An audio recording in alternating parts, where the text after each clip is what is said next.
എന്തിൻ്റെ പിക്ചറാണ് ഈ കാണുന്നത്? Immunoglobulin G. ഇമ്മ്യൂണോഗ്ലോബുലിൻ ജിയുടെ പിക്ചറാണ് ഈ കാണുന്നത്. നമ്മൾ ഓൾറെഡി പഠിച്ചു കഴിഞ്ഞു. ഇത് എത്ര ടൈപ്പ് ഉണ്ട്? ഇത് 4 ടൈപ്സ് ഉണ്ട്. 1, 2, 3 ആൻഡ് 4. ഓക്കെ, ഇവർ തമ്മിലുള്ള വ്യത്യാസം എന്തായിരിക്കും? 4 ടൈപ്പ് ഉണ്ട്. അതായത് ഇമ്മ്യൂണോഗ്ലോബുലിൻ ജി എന്ന് പറയുന്നത് 4 ടൈപ്പ് ഉണ്ട്. ഇവിടെ 4 പേരെ കാണാലോ. 1, 2, 3, 4. ഇവർ തമ്മിൽ സൂക്ഷിച്ച് നോക്കിക്കഴിഞ്ഞാൽ ഇവരുടെ ഹിഞ്ച് റീജിയനിൽ കുറച്ച് വ്യത്യാസമുണ്ട് ഓരോന്നും തമ്മിൽ. ഓക്കെ, ഹിഞ്ച് റീജിയനിൽ വ്യത്യാസമുണ്ട്. ഓക്കെ, പിന്നെ എന്തായിരിക്കും വ്യത്യാസമുള്ളത്? അതായത് നമുക്ക് പറയാം number and arrangement of. Okay, ഇവിടെ കാണാലോ എന്തിൻ്റെയാ? ഇവിടെ ഡൈസൾഫൈഡ് ബോണ്ട് എത്രയാ? 2. ഇവിടെ എത്ര ഉണ്ട്? 4. ഇവിടെ കുറേ ഉണ്ട്. ഇവിടെ 2. ഇവിടെ പക്ഷേ അറേഞ്ച്മെൻറ്റ് വ്യത്യാസമാണ്. ഇമ്മ്യൂണോഗ്ലോബുലിൻ 1ഉം 4ഉം തമ്മിൽ അറേഞ്ച്മെൻറ്റ് വ്യത്യാസമുണ്ട്. Okay, number and arrangement. Okay, number and arrangement of എന്തിൻ്റെയാണ്? Interchain disulphide bond. മനസ്സിലായോ? പിന്നെ എന്തൊക്കെയായിരിക്കും വ്യത്യാസമുള്ളത്?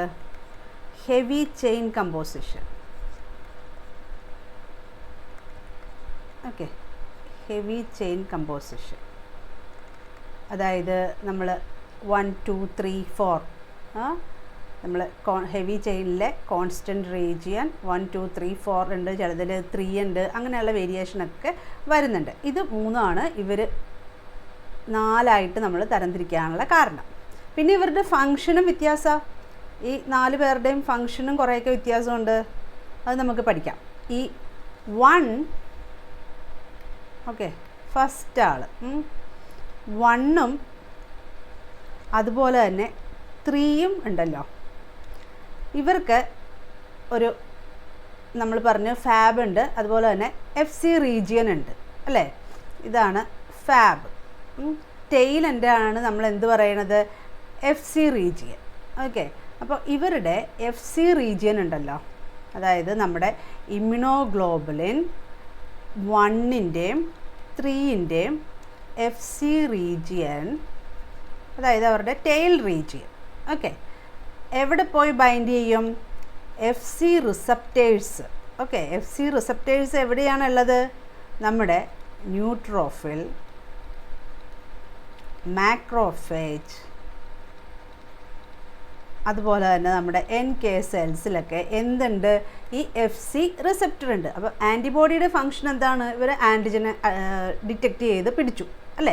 അത് കഴിഞ്ഞ ശേഷം ഇവരുടെ ടെയിലുണ്ട് FC പോയി എവിടെ ബൈൻഡ് ചെയ്യുന്നു? FC റീജിയൻ പോയി FC receptors on neutrophil, macrophage, NK സെൽസിലൊക്കെ പോയി അവർ അറ്റാച്ചായി റിസപ്റ്ററിൽ. ഓക്കെ, അപ്പോൾ നമ്മുടെ FC പോയി FC റിസപ്റ്ററിൽ ബൈൻഡ് ചെയ്തു. അപ്പോൾ ഇവിടെ എന്തായി? പിന്നെ കുറേ സിഗ്നലിംഗ് മെക്കാനിസംസ് ഒക്കെ നടക്കുവാണ്. അങ്ങനെ അവർ എന്താണ് അവിടെ സംഭവിക്കുന്നത്? ഫാഗോസൈറ്റോസിസ്. ഓക്കെ, എന്ത് സെക്രീറ്റ് ചെയ്യും? Secrete pro inflammatory cytokines. മനസ്സിലായോ? ഓക്കെ, അപ്പോൾ നമ്മൾ 1ൻ്റെയും 3ൻ്റെയും കാര്യം പറഞ്ഞത് എന്തായിരുന്നു? FC റീജിയൻ പോയി FC റിസപ്റ്ററിൽ ബൈൻഡ് ചെയ്തു. FC റിസപ്റ്റർ എവിടെയാണുള്ളത്? ന്യൂട്രോഫിൽ, മാക്രോഫേജ്, അതുപോലെ തന്നെ നാച്ചുറൽ കില്ലർ സെൽസിലാണ്. അപ്പോൾ അങ്ങനെ അവർ പിന്നെ അവിടെ നിന്ന് ഫാഗോസൈറ്റോസിസ് ഒക്കെ നടന്നു. അതുപോലെ തന്നെ വേറെ മോളിക്കുലർ പാത്വേ ഒക്കെ ഉണ്ട്. അപ്പോൾ എന്തിൻ്റെ പ്രൊഡക്ഷനാണ് ഉള്ളത്? സെക്രീറ്റഡ്. എന്താ സെക്രീറ്റ് ചെയ്തത്? പ്രോ ഇൻഫ്ലമേറ്ററി സൈറ്റോകൈൻസ് പ്രൊഡ്യൂസ് ചെയ്തു. ഓക്കെ, ഇനി അതുപോലെ തന്നെ അവർ വേറൊരു കാര്യം കൂടി ചെയ്യുന്നുണ്ട്. എന്താണ്? നമുക്ക് പറയാം ക്ലാസിക്കൽ കോംപ്ലിമെൻറ്റ് പാത്വേ ഉണ്ട്. ക്ലാസിക്കൽ കോംപ്ലിമെൻറ്റ് പാത്വേ ആക്റ്റീവ് ആക്കും. Okay, classical complement pathway active ആക്കും. ആര്? നമ്മുടെ 1ഉം 3യും. ഓക്കെ, അപ്പോൾ അവരുടെ രണ്ട് ഫങ്ഷനാണ് ഓർക്കുക, 1ഉം 3യും. ഓക്കെ, ഇത് ഫങ്ഷനാണ് എഴുതിയേക്കുന്നത് കേട്ടോ, 1ഉം 2 അത് നിങ്ങൾക്ക് കൺഫ്യൂഷൻ ആവോ, മാറ്റേക്കാം.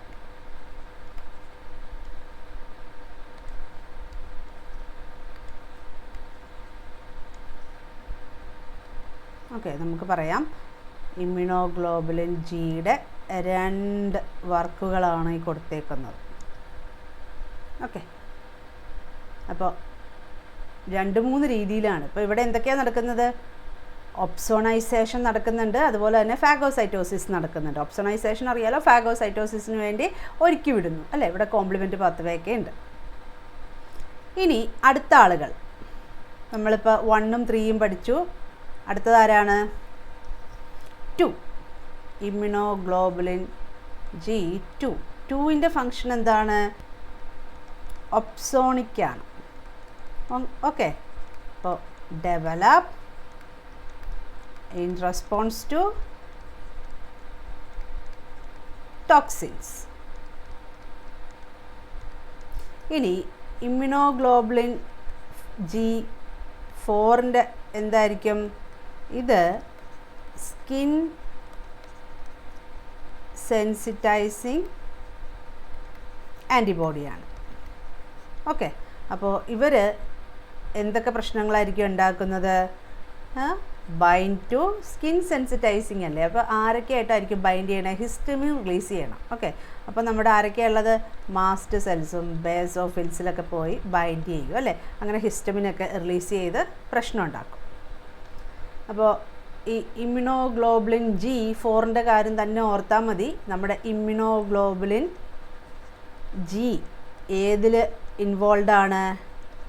Type 2 hyper sensitivity. Okay, type 2 hyper sensitivity reaction. അപ്പോൾ ഇതിൽ ഒരാളും കൂടി വരുന്നുണ്ട് കേട്ടോ. ആരും കൂടെ ഉണ്ട്? ഇമ്മ്യൂണോഗ്ലോബുലിൻ എമ്മും കൂടി ഈ ടൈപ്പ് 2 ഹൈപ്പർ സെൻസിറ്റിവിറ്റി റിയാക്ഷനിൽ വരുന്നുണ്ട്. ഇനി നമുക്ക് ഇമ്മ്യൂണോഗ്ലോബുലിനെ പറ്റിയിട്ടുള്ള പൊതുവായിട്ടുള്ള കാര്യങ്ങൾ പഠിക്കാം. എന്തൊക്കെയാണ്? ഹാഫ് ലൈഫ് എത്രയാണ്? നമ്മൾ ഇമ്മ്യൂണോഗ്ലോബുലിൻ്റെ പൊതുവായിട്ടുള്ള കാര്യങ്ങൾ പഠിക്കുക. എത്രയാണ്? ഹാഫ് ലൈഫ് 23 ഡേയ്സിലാണ്. ഓക്കെ, ബ്ലഡ് പ്ലാസ്മയിൽ 23 ഡേയ്സിലുണ്ടാവും. അതുപോലെ തന്നെ ഇതാണ് ഏറ്റവും കൂടുതലുള്ള ആൾ അല്ലേ, മേജറാണ്. അതുപോലെ തന്നെ നമുക്ക് പറയാം 80% ഉണ്ട്. പിന്നെ നമുക്ക് പറയാം എന്താണ്? സെക്കൻഡറി റെസ്പോൺസ് ഉണ്ടാക്കുന്ന ആളാരാണ്? Immunoglobulin G. ഓക്കെ, ഓരോന്നിൻ്റെയും ടേബിൾ വെച്ച് പഠിച്ചോളണം. അതായത് നിങ്ങൾ ടേബിളൊക്കെ വരച്ച് ഒട്ടിക്കാൻ കുറേയൊക്കെ പറയുന്നില്ലേ, അതെല്ലാം ഇതും ചെയ്തോളണം കേട്ടോ. ഇത് കാണുമ്പോഴത്തേക്കും എളുപ്പമായിട്ട് തോന്നും, പക്ഷേ കുറച്ച് കഴിയുമ്പോൾ റിവിഷൻ ഇല്ലെങ്കിൽ മറന്നു പോകും. എന്നും റിവിഷൻ ചെയ്തോളണം എല്ലാം. അപ്പോൾ സെക്കൻഡറി റെസ്പോൺസിൽ വരുന്നുണ്ട്. പിന്നെ ഇത് എവിടെയാണ് കാണപ്പെടുന്നത്? പ്ലാസ്മയിലുണ്ട്, അതുപോലെ തന്നെ ടിഷ്യൂ ഫ്ലൂയിഡ്സിലുണ്ട്. ഏതിനെ പറ്റിയാണ് നമ്മൾ പറയുന്നത്? ഇമ്മ്യൂണോഗ്ലോബുലിൻ G ടിഷ്യൂ ഫ്ലൂയിഡ്സിലുണ്ട്. ഏതിനൊക്കെ എതിരെയാണ് ആക്ട് ചെയ്യുന്നത്? ആക്ട് എഗെയിൻസ്റ്റ് ബാക്ടീരിയ, വൈറസ് അല്ലേ. ബാക്ടീരിയക്കും വൈറസിനൊക്കെ എതിരെ വർക്ക് ചെയ്യുന്ന ആളാണ് ഇമ്മ്യൂണോഗ്ലോബുലിൻ G. ഇനി എന്താ നമ്മൾ പഠിക്കണ്ടേ? പ്ലാസൻ്റ ക്രോസ് ചെയ്യും അല്ലേ. They can cross placenta. ആരൊക്കെയാണ് പ്ലാസൻ്റ ക്രോസ് ചെയ്യുന്നത്? നമ്മുടെ 1ഉം 3, 4 ആണ് അല്ലേ. 2 ക്രോസ് ചെയ്യുന്നില്ല. 2 എന്തായിരുന്നു? ഒപ്സോണിക്കാണ് കേട്ടോ. 2 ക്രോസ് ചെയ്യുന്നില്ല. 1ഉം 3ഉം 4ഉം ആണ് ക്രോസ് ചെയ്യുന്നത്. പിന്നെ ഹെവി ചെയിനിൽ എത്ര ഡൊമൈൻ ഉണ്ട്? ഹെവി ചെയിനിൽ എത്ര ഡൊമൈൻ ഉണ്ട്? 3 ഡൊമൈൻ. ഓക്കെ, ഇത്രയും കാര്യങ്ങളാണ് ഇമ്മ്യൂണോഗ്ലോബുലിൻ Gനെ പറ്റി പഠിക്കാനുള്ളത്. നമുക്കിനി ഇമ്മ്യൂണോഗ്ലോബുലിൻ എമ്മിനെ പറ്റി പഠിക്കാം. ഇവരുടെ ചെയിൻ എന്താണ്? മ്യൂ ആണ് ഹെവി ചെയിൻ. എത്ര പെർസെൻറ്റേജ് ആണ് ഉള്ളത്? 5 to 10%. ഇവരുടെ മോളിക്കുലാർ വെയിറ്റ് കൂടുതലാണ്. ഇവിടെ നിങ്ങൾക്ക് കാണാമല്ലോ എത്ര എണ്ണം ഉണ്ട്? 1, 2, 3, 4, 5. ഒരു പെൻഡാമറാണ്. ഓക്കെ, ഇനി ചിലപ്പോൾ ഇവർ ഹെക്സാമറായിട്ടും കാണപ്പെടുന്നുണ്ട്. ഓക്കെ, അപ്പോൾ പെൻഡാമർ എന്ന് പറയുമ്പോഴത്തേക്കും നമുക്ക് പെൻഡാമർ എന്ന് പഠിച്ചാൽ മതി കേട്ടോ. അപ്പോൾ പെൻഡാമർ എന്ന് പറയുമ്പോൾ ഒരു ആൻറ്റിബോഡിയിൽ എത്ര ആൻറ്റിജൻ ബൈൻഡിങ് സൈറ്റാണ് ഉള്ളത്? 2 അല്ലേ? അപ്പോൾ ഇവർക്ക് ടോട്ടൽ എത്ര എണ്ണം ഉണ്ട്? 10 അല്ലേ? 10 ആൻറ്റിജൻ ബൈൻഡിങ് സൈറ്റ് ഉണ്ട്. ഇവർക്ക് പിന്നെ എന്തുണ്ട്? ഒരു ജെ ചെയിൻ ഉണ്ട്. പിന്നെ എന്തൊക്കെയാണ് നമുക്ക് പഠിക്കാനുള്ളത്? ഇവർ ഏതിലാണ് വരുന്നത്? ഫസ്റ്റ് വരുന്ന ആൾക്കാരാണ് അല്ലേ? പ്രൈമറി റെസ്പോൺസിൽ വരുന്ന ആൾക്കാരാണ്. അതായത് ആദ്യം പ്രൊഡ്യൂസ് ചെയ്യുന്ന ആൾക്കാരാണ്. ഇവരെവിടെയാണ് ഉള്ളത്? നമ്മുടെ ബി സെല്ലിൽ, അതായത് ഡെവലപ്പിംഗ് ബി സെല്ലിൽ നമ്മുടെ നമ്മുടെ immunoglobulin M serving as a component of B cell receptor. Okay, B cell റിസപ്റ്ററിൻ്റെ ഒരു പാർട്ടായിട്ട് വർക്ക് ചെയ്യുന്ന ആളാണ് ഇമ്മ്യൂണോഗ്ലോബുലിൻ എം. അത് കഴിഞ്ഞാൽ കുറച്ച് കഴിയുമ്പോഴത്തേക്കും അവരവിടെ നിന്ന് പോരും. ഓക്കെ, അപ്പോൾ പ്രൈമറി റെസ്പോൺസാണ് ഇമ്മ്യൂണോഗ്ലോബുലിൻ എം. സെക്കൻഡറി ആരായിരുന്നു? Immunoglobulin G. അതായത് ഇവർ ആദ്യം ഉണ്ടാകും അല്ലേ? എവിടെ? Surface of immature B cell. നമുക്ക് പറയാം ഡെവലപ്പിംഗ് ബി സെല്ലിൽ തന്നെ ആരുണ്ടാവും? Immunoglobulin M. ഓക്കെ, അതുപോലെ തന്നെ ഈ ബി സെൽ റിസപ്റ്ററിലുള്ള വേറൊരാളാണ് ഇമ്മ്യൂണോഗ്ലോബുലിൻ ഡി. അത് ഓർത്തോളണം കേട്ടോ. ബി സെൽ റിസപ്റ്റർ എന്ന് പറയുമ്പോൾ ഇമ്മ്യൂണോഗ്ലോബുലിൻ എമ്മും അതുപോലെ തന്നെ ഇമ്മ്യൂണോഗ്ലോബുലിൻ ഡി രണ്ടുപേരെ ഓർത്തോളണം. പ്രൈമറി റെസ്പോൺസ് ആരാണ്? Immunoglobulin M. ഇവിടെ കാണാലോ, monomer are held together by J chain. Okay, അത് ഓർക്കുക. ഇനി ഇവരുടെ റിയാക്ഷൻ എന്താണ്? ഇവരെന്താ ചെയ്യുന്നത്? നമ്മുടെ M agglutinates bacteria and virus. അതുപോലെ തന്നെ നമ്മുടെ ക്ലാസിക്കൽ കോംപ്ലിമെൻറ്റ് പാത്വേ ആക്ടിവേറ്റ് ചെയ്യുന്നുണ്ട്. Okay, classical complement pathway activate ചെയ്യുന്നു. നമുക്ക് പറയാം ആക്ടിവേറ്റ്സ് ആര്? നമ്മുടെ ഇമ്മ്യൂണോഗ്ലോബുലിൻ എം. അതുപോലെ തന്നെ എന്താണ്? Enhance injection of pathogen phagocytosis.